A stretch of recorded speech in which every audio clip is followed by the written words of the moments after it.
see here, how does this work? Oh, okay. So you basically do this, and then the gasket comes out. Yeah. So here's what it comes with. Two filter bags, I guess 150 filters each. I think this is where you put the gasket after you're finished with it, and this is for the filter papers.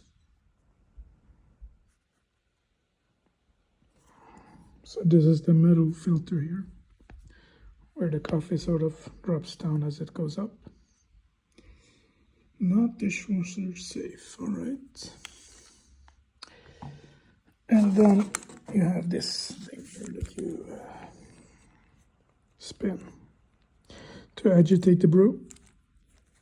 So after I unboxed it and gave you guys my brief thoughts about it, I discovered this little thing. So apparently they also included this bag with it, which is very nice. It was kind of hidden on the back side of it, so, but yeah, I really love their packaging.